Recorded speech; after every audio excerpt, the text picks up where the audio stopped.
बृहस्पति व्रत कथा। प्राचीन समय की बात है कि भारत में एक राजा राज्य करता था। वह बड़ा ही प्रतापी तथा दानी था। वह नित्य प्रतिदिन मंदिर में भगवान दर्शन करने जाता। वह ब्राह्मण और गुरु की सेवा किया करता था। उसके द्वार से कोई भी याचक निराश होकर नहीं लौटता तथा प्रत्येक गुरुवार को व्रत रखता एवं पूजन पाठ करता। हर एक दिन गरीबों की सहायता करता। परंतु ये सब बातें उसकी रानी को बिल्कुल अच्छी नहीं लगती। वह न व्रत करती न किसी को एक पैसा दान में देती। वह राजा से भी ये सब करने से मना किया करती थी। एक समय की बात है कि राजा शिकार खेलने वन को चले गए। घर पर रानी और दासी थी। उसी समय गुरु बृहस्पति जी साधु का रूप धारण करके राजा के दरवाजे पर भिक्षा मांगने आए और साधु ने रानी से भिक्षा मांगी तो कहने लगे कि हे साधु महाराज, मैं इस दान पुण्य से तो तंग आ गई हूँ। मेरे से तो घर का कार्य ही समाप्त नहीं होता है। इसके लिए मेरे पति देव ही बहुत है। आप इस प्रकार की कृपा करें जिससे सब धन नष्ट हो जाए तथा मैं आराम से रह सकूं। साधु रूपी बृहस्पति जी ने कहा कि हे देवी, तुम बड़ी विचित्र हो। संतान धन से कोई दुखी नहीं होता है, इसको सभी चाहते हैं। पापी भी पुत्र और धन की इच्छा करता है। अगर आपके पास धन अधिक हो तो भूखे मनुष्य को भोजन कराओ, प्याव लगाओ, ब्राह्मण को दान दो, धर्मशाला बनाओ, कुआं, तालाब, बावड़ी, बाग, बगीचे आदि का निर्माण कराओ, निर्धन कुंवारी कन्या का विवाह कराओ। साथ ही अज्ञाति धर्म करो जिससे तुम्हारे कर्म से आपका कुल का और आपका नाम परलोक में सार्थक हो एवं स्वर्ग की प्राप्ति होगी। परंतु रानी इन बातों से खुश नहीं हुई। उसने कहा कि हे महाराज, मुझे ऐसे भी धन की आवश्यकता नहीं जिसको मैं अन्य लोगों को दान दूँ तथा जिसको रखने और संभालने में मेरा सारा समय ही नष्ट हो जाए। साधु ने कहा कि हे देवी, यदि तुम्हारी ऐसी इच्छा है तो मैं जैसे बताता हूँ तुम वैसे ही करना। बृहस्पति के दिन घर को गोबर से लीपना, अपने केशों को पीली मिट्टी से धोना, केशों को धोते समय स्नान करना, राजा से कहना कि वह हजामत करवाए, भोजन में मांस, मंदिरा, कपड़ा, धोबी क्या धुलने डालना। इस प्रकार 7 बृहस्पतिवार करने से तुम्हारा सारा धन नष्ट हो जाएगा। यह कहकर साधु महाराज रूपी बृहस्पति जी अंतर्ध्यान हो गए। रानी ने साधु के कहने अनुसार 7 बृहस्पतिवार तक वैसा ही करने का विचार किया। साधु के बताए अनुसार कार्य करते हुए केवल 3 बृहस्पतिवार ही बीती थी कि उसका समस्त धन नष्ट हो गया। भोजन के लिए दोनों समय परिवार तरसने लग गया, सांसारिक भोगों से दुखी रहने लग गया। तब राजा ने रानी से कहा कि हे रानी, तुम यहाँ पर रहो, मैं परदेश जा रहा हूँ, वहाँ कोई काम धंधा करूँगा, शायद हमारे भाग्य बदल जाए। ऐसा कहकर राजा प्रदेश चला गया। वहाँ जंगल से लकड़ी काट कर लाता और शहर में बेचकर अपने जीवन को व्यतीत करने लग गया। इधर राजा के बिना रानी और दासी दुखी रहने लगी थी। किसी दिन भोजन मिलता और किसी दिन जल पीकर ही रह जाती। एक समय रानी और दासी को 7 दिन बिना भोजन के व्यतीत करना पड़ा। तो रानी ने अपनी दासी से कहा कि यहाँ पासी के नगर में मेरी बहन रहती है, बड़ी धनवान है, तो उसके पास जा, वहाँ से 5 सेर बेजर मांग ला जिससे कुछ समय के लिए गुजर हो जाए। दासी रानी की बहन के पास गई। रानी की बहन उस समय पूजा कर रही थी। बृहस्पति जी का दिन था। दासी ने रानी की बहन से कहा कि हे रानी, मुझे आपकी बहन ने भेजा है, मुझे 5 सेर बेजर दे दो।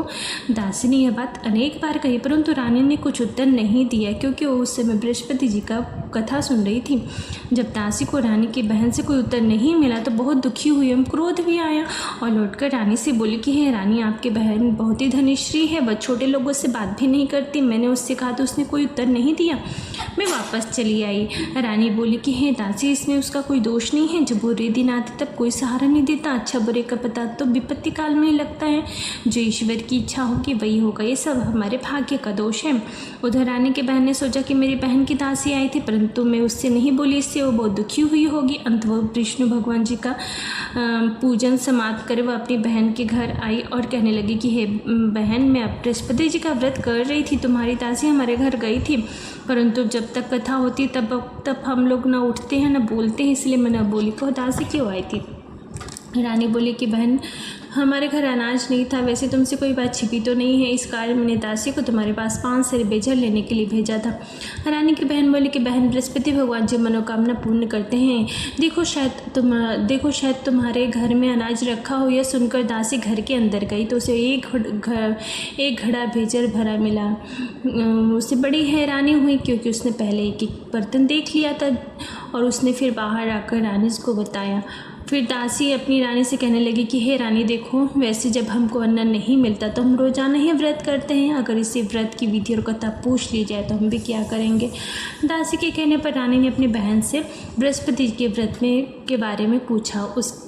उसकी बहन ने बताया कि हे रानी बहन, बृहस्पति जी को सूर्योदय से पूर्व उठकर स्नान करके बृहस्पति जी का व्रत करना चाहिए, लेकिन उस दिन सिर नहीं धोना चाहिए।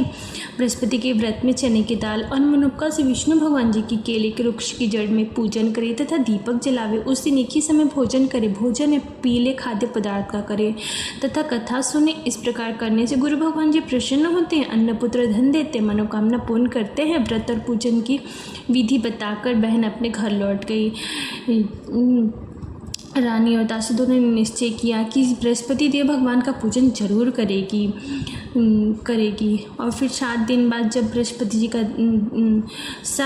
जब बृहस्पतिवार आया तो उन्होंने व्रत रखा। घुड़सवाल में जाकर चना गुड़ और बीन लाई तथा उसी दाल से केले की जड़ विष्णु भगवान जी का पूजन किया। भोजन पीला कहाँ से आवे, दोनों बड़ी दुखी हुई, परंतु उन्होंने व्रत किया था जिस कारण बृहस्पति भगवान जी प्रसन्न थे। एक साधारण व्यक्ति के रूप में वे 2 थालों में सुंदर पीला भोजन लेकर आया और दासी को देकर बोले कि हे दासी, ये भोजन तुम्हारे और रानी के लिए है, तुम दोनों भोजन करना। दासी को भोजन पाकर बड़ी प्रसन्न हुई। वो रानी से बोले कि चलो रानी जी भोजन कर लो। रानी को भोजन आने के बारे में कुछ पता नहीं था, इसलिए वह बोली कि दासी से कि तू जब भोजन कर, क्योंकि तू हमारी व्यर्थ में हंसी उड़ाती है। दासी बोले कि एक व्यक्ति भोजन दे गया है। रानी कहने लगी कि वो भोजन तेरे लिए दे गया है, तू ही भोजन कर। दासी ने कहा कि वो व्यक्ति हमको 2 थालों में सुंदर पीला भोजन दे गया, इसलिए हम दोनों साथ साथ भोजन करेंगी। दोनों ने गुरु भगवान जी को नमस्कार करके भोजन प्रारंभ किया। उसके बाद से प्रत्येक बृहस्पतिवार को गुरु भगवान जी का व्रत और पूजन करने लगी। बृहस्पति जी की कृपा से उनके पास फिर धन हो गया। रानी फिर पहले की तरह आलस्य करने लगी। तब दासी बोली कि देखो रानी, तुम पहले भी इसी प्रकार आलस्य करती थी, तुमको धन को रखने में कष्ट होता था, जिस कारण सभी धन नष्ट हो गया। अब गुरु भगवान जी की कृपा से हमें धन मिला है तो फिर आलस्य होता है। बड़ी मुसीबतों के बाद हमने धन पाया, इसलिए हमें दान पुण्य करना चाहिए। भूखे मनुष्य को भोजन कराओ, प्याव लगाओ, ब्राह्मण को दान दो, कुआं, तालाब, बाबरी, बाग, बगीचे आदि का निर्माण कराओ, निर्धन कन्या कुमारी का न विवाह कराओ तथा अनेकों अज्ञाति धर्म करो, जिससे तुम्हारे कुल का यश बढ़े तथा स्वर्ग की प्राप्ति और इसमें पितर भी प्रसन्न होते हैं। दासी की बात मानकर रानी ने इस प्रकार के कर्म करने प्रारंभ किए, जिससे काफ़ी यश फैलने लग गया। एक दिन रानी और दासी आपस में विचार करने लगी कि न जाने कि राजा किस दशा में होंगे, उनकी कोई खोजी खबर नहीं। गुरु भगवान से उन्होंने प्रार्थना की और भगवान ने रात्रि में राजा के स्वप्न में कहा कि हे राजा, उठ, तेरी रानी तुझको याद करती है, अपने देश को लौट जा। राजा प्रातःकाल उठा, जंगल से लकड़ी काट कर लाने के लिए जंगल की ओर चल पड़ा। जंगल से गुजरते हुए वो सोचने लग गया कि रानी की गलती से उसे कितने दुख भोगने पड़े। राजपाट छोड़कर जंगल में आकर रहना पड़ा, जंगल से लकड़ियाँ काटकर उन्हें बेचकर गुजारा करना पड़ा। उसी समय उस जंगल में बृहस्पति जी एक साधु का रूप धारण करके आए और राजा के पास आकर बोले कि हे लकड़हारे, तुम इस सुनसान जंगल में किस चिंता में बैठे हो, मुझको बतलाओ। यह सुनकर राजा के नेत्र में जल भर आया और उस साधु की वंदना कर बोला कि हे प्रभु, आप सब कुछ जानने वाले हो। इतना कहकर राजा ने साधु को अपनी संपूर्ण कहानी सुना दी। महात्मा दयालु होते हुए राजा से बोले कि हे राजा, तुम्हारी पत्नी ने बृहस्पति जी के प्रति अपराध किया था, जिस कारण तुम्हारी यह दशा हुई। अब तुम किसी प्रकार की चिंता मत करो, भगवान तुम्हें पहले से अधिक धन देंगे। देखो, तुम्हारी पत्नी ने भी बृहस्पति जी का व्रत प्रारंभ कर दिया है। अब तुम भी बृहस्पति जी का व्रत करके चने की दाल गुड़ को जल के लोटे में डालकर केले का पूजन करो, फिर कथा सुनो, भगवान तेरी सब मनोकामनाएं पूर्ण करेंगे। साधु को प्रसन्न देखकर राजा बोला कि हे प्रभु, मुझे लकड़ी बेचकर इतना पैसा नहीं मिलता जिसे भोजन करने के उपरांत कुछ बचा सकूं। और फिर रात्रि में मैंने अपनी रानी को व्याकुल देखा है, मेरे पास कोई साधन नहीं जिससे समाचार भी जान सकूं। फिर मैं बृहस्पति जी की क्या कहानी कहूँ, मुझको तो कुछ मालूम ही नहीं है। साधु ने कहा कि हे राजा, तुम किसी बात की चिंता मत करो। बृहस्पति जी के दिन तुम रोजाना की तरह लकड़ियाँ लेकर शहर को जाओ, तुमको रोजाना से दुगुना धन प्राप्त होगा, जिसे तुम भली भांति भोजन कर लोगे तथा पूजा का सामान भी आ जाएगा। और बृहस्पति जी की कथा निम्न प्रकार से है। प्राचीन काल में एक बहुत निर्धन ब्राह्मण रहता था। उसकी कोई संतान नहीं थी। वह नित्य पूजा पाठ करता, परंतु उसकी स्त्री बहुत मलिन स्वभाव के साथ रहती। वह स्नान न करती, किसी देवता का पूजन नहीं करती, प्रातःकाल उठते ही सर्वप्रथम भोजन करती, बाद में अन्य कार्य करती। ब्राह्मण देवता बहुत दुखी रहते, पत्नी को बहुत समझाते किंतु उसका परिणाम न निकलता। भगवान की कृपा से ब्राह्मण की स्त्री को कन्या उत्पन्न हुई। वह कन्या अपने पिता के घर में बड़ी होने लगी। वह बालिका प्रातः स्नान करके भगवान विष्णु जी का जप करती, बचपन से ही बृहस्पति जी का व्रत भी करने लगे। पूजा पाठ समाप्त करके स्कूल जाते समय अपनी मुट्ठी में जौ भर के ले जाती और पाठशाला के मार्ग में डालती जाती। जब वही जौ स्वर्ण के हो जाते हैं तो लौटकर उनको बीनकर घर ले आती। एक दिन वह बालिका सूप में सोने के जौ को फटक कर साफ कर रही थी। तभी उसकी माँ ने देखा और कहा कि हे बेटी, सोने के जवे को फटकने के लिए सोने का सूप होना चाहिए। दूसरे दिन गुरुवार था। इस कन्या ने व्रत रखा और बृहस्पति से प्रार्थना करके कहा कि हे प्रभु, यदि मैंने आपकी पूजा सच्चे मन से की है तो मुझे सोने का सूप दे दो।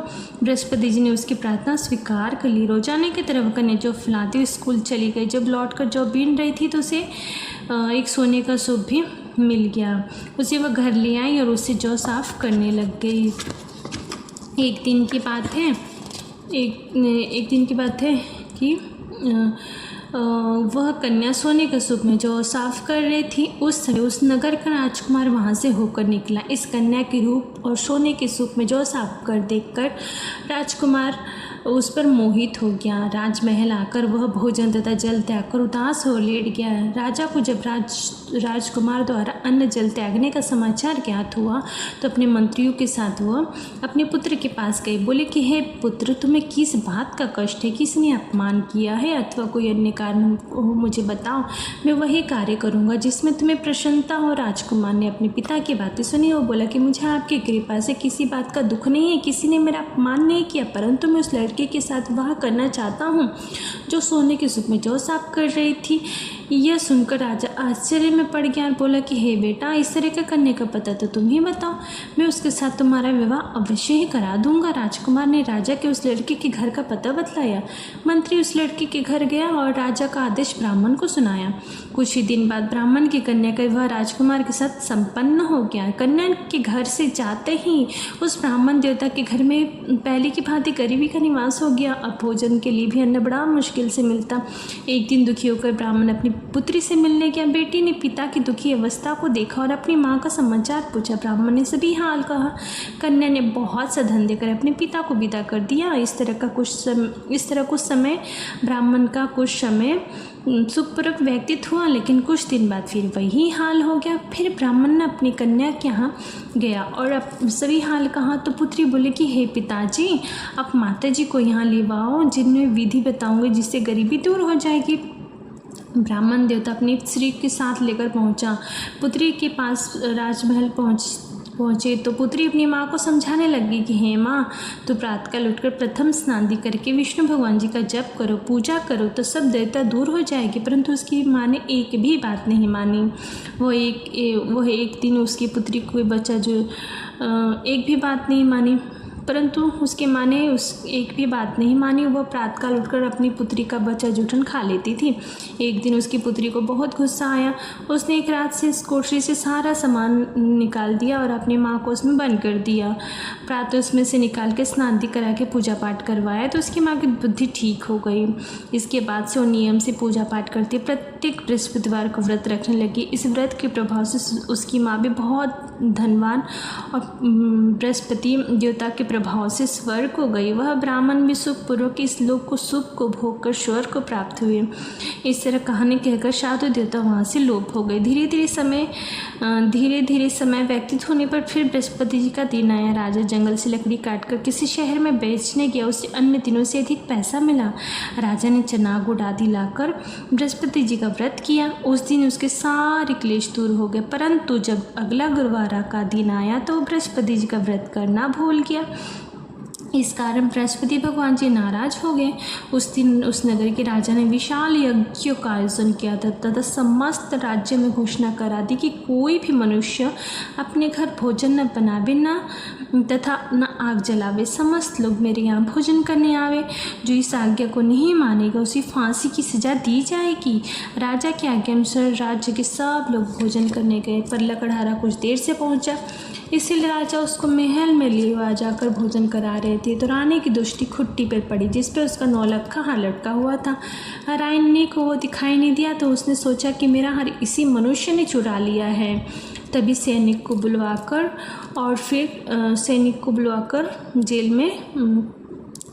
को बुलवाकर लकड़हारे को जेल में डलवा दिया गया।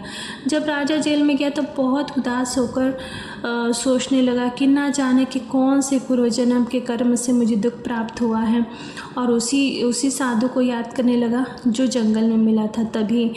तभी तत्काल बृहस्पति जी साधु के रूप में प्रकट हुए और बोले कि अरे मूर्ख, तूने बृहस्पति देवता की कथा नहीं कही जिसके कारण तुम्हारी यह दशा हुई है। अब तुम किसी प्रकार की चिंता मत करो, भगवान तुम किसी प्रकार की चिंता मत करो। बृहस्पति के दिन तुम्हें जेल के दरवाजे पर 4 पैसे पड़े मिलेगी, उससे तुम बृहस्पति जी की पूजा करना, तेरे सब कष्ट दूर हो जाएंगे। अगले बृहस्पतिवार को से जेल के द्वार पर 4 पैसे मिले। राजा ने पूजा का सामान मांगकर कथा कही और प्रसाद बांटा। उसी रात्रि को बृहस्पति जी ने उस नगर के राजा को सपने में कहा कि हे राजा, तुमने जिस आदमी को जेल में बंद कर दिया वह निर्दोष है, वह राजा है, उसको छोड़ देना। रानी का हार उसी खुटी पे लटका हुआ है, और तू अगर ऐसा नहीं करेगा तो मैं तेरे राज्य को नष्ट कर दूंगा। राजा प्रातःकाल उठा और खुट्टी पर टंगा हार देखकर लकड़हारे को बुलाकर क्षमा मांगी तथा राज्य की योग्य सुंदर वस्त्र आभूषण भेंट कर उसे विदा किया। गुरुदेव की आज्ञा अनुसार राजा अपने नगर को चल दिया। राजा जब नगर के निकट पहुंचा तो उसे बड़ा आश्चर्य हुआ। नगर में पहले से अधिक बाग, तालाब, कुएं तथा बहुत सी धर्मशाला, मंदिर आदि बने हुए थे। राजा ने पूछा कि यह किसका बाग और धर्मशाला है। तब नगर के सब लोग कहने लगे कि यह सब रानी और दासी द्वारा बनाए गए हैं। राजा को बड़ा आश्चर्य हुआ और गुस्सा भी आ गया। जब रानी ने खबर सुनी कि राजा आ रहे हैं तो उसने अपनी दासी से कहा कि हे दासी, देख राजा हमको कितनी बुरी हालत में छोड़ गए थे, वो हमारी ऐसी हालत देखकर लौट ना जाए, इसीलिए तो दरवाजे पे खड़ी हो जा। और रानी की आज्ञा अनुसार दासी दरवाजे पे खड़ी हो गई। जब राजा आए तो उन्हें अंदर लिवा ले आई। तब महल में लिवा लाई। तब राजा ने क्रोध करके अपनी तलवार निकाली और रानी से पूछने लगे कि हे बताओ कि धन तुम्हें कैसे प्राप्त हुआ है। तब रानी ने बताया कि ये सब धन हमें बृहस्पति देवता के व्रत के प्रभाव से प्राप्त हुआ है। राजा ने तब निश्चय किया कि 7 रोज बाद तो सब बृहस्पति जी का व्रत पूजन करते हैं, परंतु मैं रोजाना दिन में 3 बार कथा कहा करूँगा तो रोज व्रत किया करूँगा। अब हर समय राजा के दुपट्टे में चने की दाल बंधी रहती, 3 बार कथा कहता। एक रोज राजा ने विचार किया कि चलो अपनी बहन का हो आवे। इस तरह कहकर निश्चय राजा घोड़े पर सवार हो अपनी बहन क्या चल दिया। मार्ग में उसने देखा कुछ आदमी मूर्ति को लिए जा रहे थे।